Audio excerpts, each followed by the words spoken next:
Hello everyone, welcome to my YouTube channel. My name is Shivam and I am a proud KV teacher. जैसा कि आपको पता है कि KVS की वैकेंसी बहुत जल्दी आने वाली है.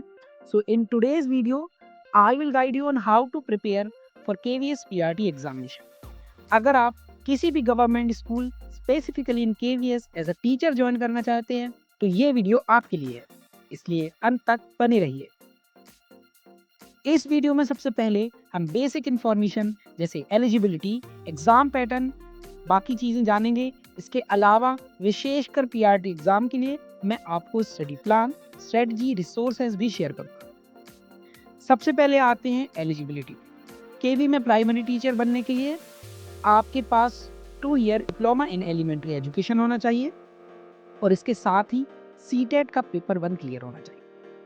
अब बात करते हैं exam pattern.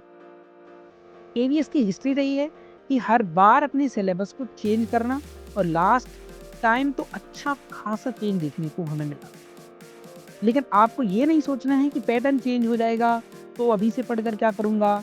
Believe me, pattern change होने के बावजूद आप में अपनी प्रिपरेशन के बाद जो कॉन्फिडेंस रहेगा अपनी तैयारी पर, वो दूसरे एस्पिरेंट्स पर आपको बहुत एज देगा. लास्ट टाइम जब पैटर्न चेंज हुआ था तब मुझे एट द मोमेंट बड़ा दुख हुआ था, लेकिन फिर भी मैंने अपनी प्रिपरेशन पर भरोसा रखा और इसी तरह आपको भी रखना.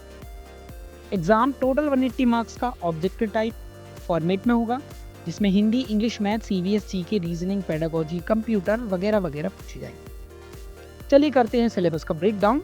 तो इसे 3 पार्ट में बांटा जा सकता है.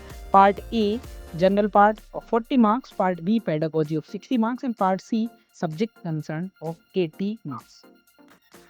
चलिए चलते हैं जनरल पार्ट पर.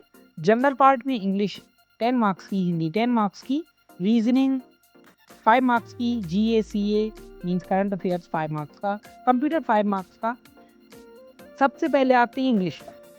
इस 10 मार्क्स की इंग्लिश में ग्रामर और वोकेब से क्वेश्चन आते हैं, तो मेक श्योर आप कोई भी जनरल इंग्लिश की बुक जैसे लूसेंट, परफेक्ट वगैरह का यूज़ कर सकते हैं. मैंने पर्सनली एसएससी सीजीएल के पीवाईक्यू लगाए थे लास्ट 25 ईयर्स के. इसके अलावा मैंने और कुछ नहीं. हिंदी के लिए भी कोई सिमिलर लूसेंट या फिर हेराल्ड पब्लिकेशन की बुक का यूज़ कर सकते हैं for this general part. Reasoning में कोई ज़्यादा मुश्किल क्वेश्चंस नहीं आते हैं, इसलिए आप यूट्यूब की हेल्प से केवल उन टॉपिक्स को समझ लें जो सिलेबस में दिए हुए हैं. सिलेबस का लिंक आपको मैंने डिस्क्रिप्शन में दे दिया है. अब बात आती है जनरल अवेयरनेस और करंट अफेयर्स की.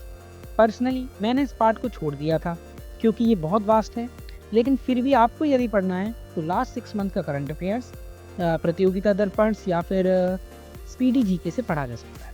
और लूसेंट का स्टैटिक जीके पार्ट भी आप तैयार करके रख सकते हैं. कंप्यूटर के लिए बेस्ट रहेगा कि आप ज़्यादा से ज़्यादा कंप्यूटर का यूज़ करें और प्रैक्टिकल नॉलेज गेन करें. ये आपको जॉब लगने के बाद भी हेल्प करेगा, एग्ज़ाम में भी बहुत हेल्प करेगा. पार्ट बी में पेडागोजी है, जो सिंगल सब्जेक्ट आपके पूरे मार्क्स डिस्ट्रीब्यूशन का 1/3 है. यही वो पार्ट है जो आपको अर्श से फर्श या फिर कहें फर्श से अर्श तक ले जा सकता है और कंपैरेटिवली थोड़ा सा डिफिकल्ट है ये अदर पार्ट से. पेडागोजी को कंप्लीट करने के लिए आपको केवल जेन्युइन रिसोर्सेज का ही यूज़ करना है, जैसे सीबीएसई एनसीईआरटी द्वारा जारी की गई हैंडबुक्स, मिनिस्ट्री ऑफ एजुकेशन द्वारा एवं अन्य विभागों द्वारा जारी किए गए डॉक्यूमेंट्स.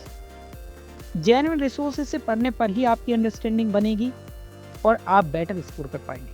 वैसे मैं आपको इसके लिए एक सेपरेट वीडियो भी लाऊंगा. इसके साथ ही वैकेंसीज आने पर केवल पेडागोजी के लिए अलग से एक सीरीज़ भी आपको प्रोवाइड करूँगा. पार्ट सी पर आते हैं. इस पार्ट में 4 सब्जेक्ट हैं, हिंदी, इंग्लिश, मैथ्स और ईवीएस, जो 20-20 मार्क्स में डिस्ट्रीब्यूटेड हैं. इसके लिए सबसे पहले आपको क्लास 1 से लेकर 5th तक की एनसीईआरटी पूरी पढ़नी है. लास्ट टाइम लिटरली हिंदी और इंग्लिश की टेक्स्ट बुक से क्वेश्चन आ गए. इसके अलावा ईवीएस के लिए आपको 8 तक की साइंस भी पढ़ लेनी चाहिए, क्योंकि ईवीएस का लेवल थोड़ा सा हाई रहा था last time. Mathematics last time up to 50 आई थी, और अगर आपका बेसिक ऑपरेशंस आपको आते हैं तो आपका मैथ्स में एक भी क्वेश्चन रॉन्ग नहीं होगा.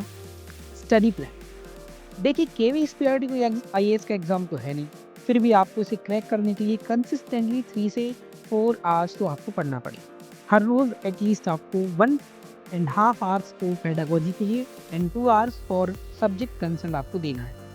आप वीक में 2 ही सब्जेक्ट पढ़ें 3-3 दिन के लिए और उसके प्रॉपर नोट्स बनाएं और रिवीजन करते रहें। रिवीजन के साथ वीकली मॉक टेस्ट लगाएं। टेक्स्ट बुक पर रिवीजन के साथ वीकली मॉक टेस्ट लगाएं। टेक्स्ट बुक पर आपको अनलिमिटेड क्वेश्चंस मिलेंगे प्रैक्टिस करने के लिए। बिना मॉक टेस्ट के आपको ये पता कर पाना कि आप ठहरते कहाँ हैं ये बड़ा मुश्किल है, इसलिए मॉक टेस्ट बहुत ज़रूरी है। अंत में यही कहूँगा, being positive will help to clear the exam and boost the preparation. I hope this video helped you. Kindly comment if you want video on any specific topic. If you like the content, like, share and subscribe. Thank you for watching the video.